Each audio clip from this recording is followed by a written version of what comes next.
Hello,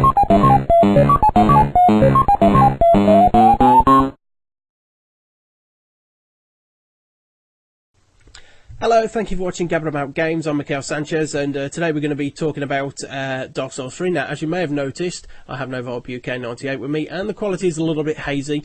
I'm going to work on the latter part, but as for Vibe UK 98, I'm not going to tell you where he is unless you subscribe. I'm serious. Click subscribe, or you may never see him again.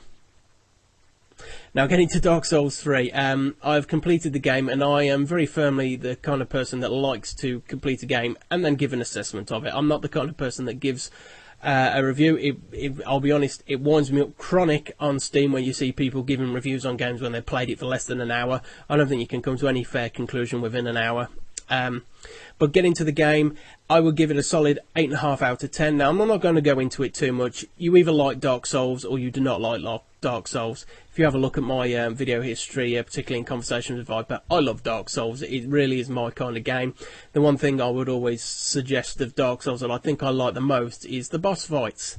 I'm in my early to mid 30s now, and I come from a time where I always enjoyed games that actually had boss fights, similar to what you might get in the first couple of Metal Gear Solid games, early Nintendo, Mega Man games, things like that. I enjoyed boss fights, and Dark Souls, when I first started playing that, was my first introduction in a long time of a game that actually had a structured boss fight system.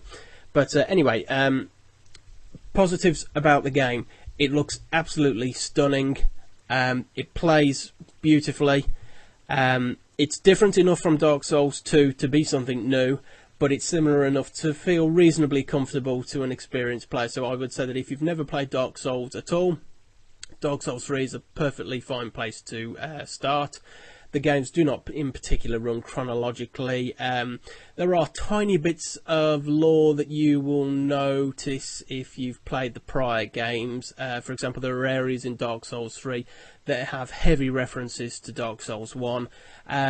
It's not massively important. For example, in Dark Souls 3 you can visit an area, Anno Londo. That's an area that's quite important in Dark Souls 1. It was an incredibly beautiful area in Dark Souls 1, and as far as I'm concerned, it's just as good looking in 3. And I'm saying it's just as good looking in 3. What I mean by that is Dark Souls 1 looks just as good then as Dark Souls 3 the area does now. That's just how stunning I think the area was on Dark Souls 1. So, some negative points I would make about Dark Souls 3.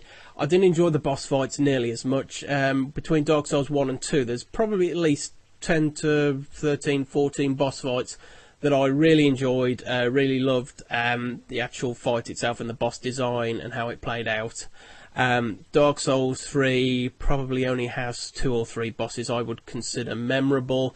And in fact, let's be fair here, I would say Dark Souls 3 has about half a dozen bosses I would consider memorable, and out of those bosses, only 2 that I actually genuinely enjoyed the actual fighting experience. I'd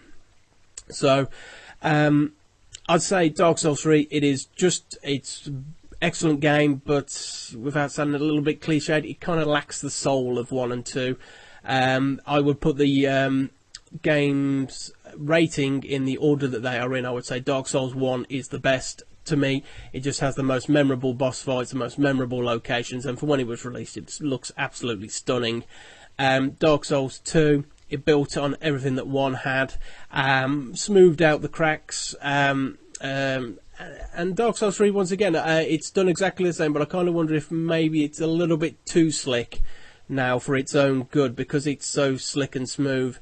There's not really that much to tell it apart from Bloodborne, which, yes, I know is made by the same people, but Bloodborne is not a Souls game, and it would not take much to convince you that this isn't a Souls game. They wouldn't have to change that much. So yeah, in conclusion, Dark Souls 3, if you're a fan of the series, I would say yes, definitely get it. If you're not a fan of the series, but you're interested, I'd say it's a great place to start, because it doesn't really matter. I would always recommend Dark Souls 1 the most. And if it's not your thing, then the only things I would say is go on YouTube, check out a video for Lord Wolnir and for the Boreal Dancer. They are the 2 best boss fights within the game. And yeah, definitely check them out. But Dark Souls 3, 8.5 out of 10.